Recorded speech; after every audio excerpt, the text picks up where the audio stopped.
ತಾಯಿ ಆಶೀರ್ವದಿಸ್ಬಿಟ್ರೆ ಇವತ್ತು ಅವ್ರು ಅನ್ಕೊಂಡಿರೋದು ಅವ್ರು ಏನೇನು ಕೆಲಸ ಮಾಡ್ತಾರೋ ಅದೆಲ್ಲ ನೆರವೇರುತ್ತೆ. ತಾಯಿ ಚಾಮುಂಡೇಶ್ವರಿ ಆಶೀರ್ವಾದ ಎಲ್ರಿಗೂ ಬೇಕೇ ಬೇಕು ಸರ್. ಇವತ್ತು ವರ್ಧಂತಿ ಇದೆ.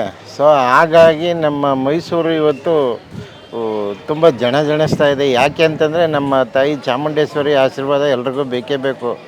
ಆ ತಾಯಿ ಆಶೀರ್ವದಿಸ್ಬಿಟ್ರೆ ಇವತ್ತು ಅವ್ರು ಅಂದ್ಕೊಂಡಿರೋದು ಅವ್ರು ಏನೇನು ಕೆಲಸ ಮಾಡ್ತಾರೋ ಅದೆಲ್ಲ ಒಂದು ವಿಶೇಷವಾಗಿ ನೆರವೇರುತ್ತೆ ಅಂತ ಹೇಳೋಕ್ಕೆ ಇಷ್ಟಪಡ್ತೀನಿ.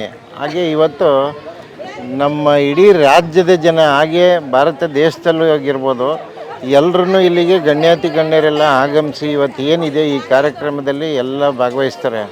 ಸೊ ಹಾಗಾಗಿ ವಿಶೇಷವಾಗಿ ನಾವು ಇವತ್ತು ವೈಶಿಷ್ಟ್ಯತೆಯಿಂದ ಬಂದು ತಾಯಿ ಪೂಜೆ ಮಾಡಿ, ಸೊ ಹಾಗೆ ಕೆಳಗಡೆ ಬಂದು ಜನಗಳಿಗೆ ಒಂದು ಪ್ರಸಾದ ವಿನಿಯೋಗ ಮಾಡೋಣ ಅನ್ನೋ ಒಂದು ಕಾರ್ಯಕ್ರಮ ಹಮ್ಮಿಕೊಂಡಿದ್ದು ಅದು ತುಂಬ ಯಶಸ್ವಿಯಾಗಿದೆ. ಆ ತಾಯಿ ಇವತ್ತಿಂದ ನಮ್ಮನ್ನು ಕರುಣಿಸಲಿ, ಹಾಗೆ ರಾಜ್ಯದ ಜನತೆಗೆ ಒಳ್ಳೆಯದಾಗಲಿ ಅಂತ ಕೇಳ್ಕೊಂಡು ನಾಳೆ